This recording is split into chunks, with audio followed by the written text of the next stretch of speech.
மலேசியாவில் வேலை செய்து வந்த இந்திய பிரஜையான தமிழ்நாட்டின் சிவகங்கையில் குரத்தி என்ற ஊரைச் சேர்ந்த சிலம்பரசன் அண்மையில் வயிற்று வலி காரணமாக காஜாங் மருத்துவமனையில் மரணமடைந்ததை தொடர்ந்து அவரது சடலத்தை ஒப்படைப்பதற்கு அந்த மருத்துவமனை விதித்த 15,261 ரிங்கிட் கட்டணத்தை தள்ளுபடி செய்த சுகாதாரத்துறை மற்றும் மலேசிய அரசாங்கத்திற்கு மலேசிய அனைத்துலக மனிதநேய தலைவர் டாக்டர் தா கமலநாதன் நன்றி தெரிவித்துக் கொண்டார்.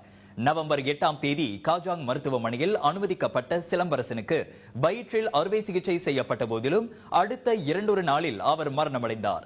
இந்த நிலையில் சிலம்பரசனின் சடலத்தை பெறுவதற்கு கோலாலம்பூர் வந்து இங்கேயே அடக்கம் செய்வதற்கு அவரது மனைவி திட்டமிட்டிருந்தார்.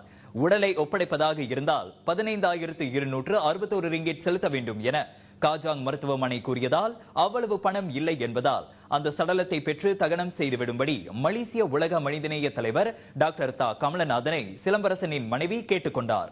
இதனைத் தொடர்ந்து சுகாதாரத்துறையின் உயர் அதிகாரிகளுக்கு கடிதம் எழுதியதோடு சம்பந்தப்பட்ட அதிகாரிகளை நேரடியாக சந்தித்து சிலம்பரசன் குடும்பத்தினரிடம் வசதியில்லை என்பதால் தகனம் செய்வதற்கு அவர் முன் வருவதாக கமலநாதன் தெரிவித்தார். அதோடு காஜாங் மருத்துவமனை கூறியிருந்த 15,261 ரிங்கிட்டை ரத்து செய்யும்படியும் அவர் சுகாதார அமைச்சின் உயர் அதிகாரிகளுக்கு கடிதம் எழுதியிருந்தார். அவரது இந்த கோரிக்கையை சுகாதார அமைச்சு அனுமதித்ததால் டிசம்பர் 20ஆம் தேதி காஜாங் மருத்துவமனையிலிருந்து சிலம்பரசன் சடலத்தை எடுத்து வந்து சிராஸ் இந்து மயானத்தில் தாம் அடக்கம் செய்ததோடு மறுநாள் டெம்ப்ள பார்க்கில் அவரது அஸ்தியை கரைத்ததாகவும் கமலநாதன் தெரிவித்தார்.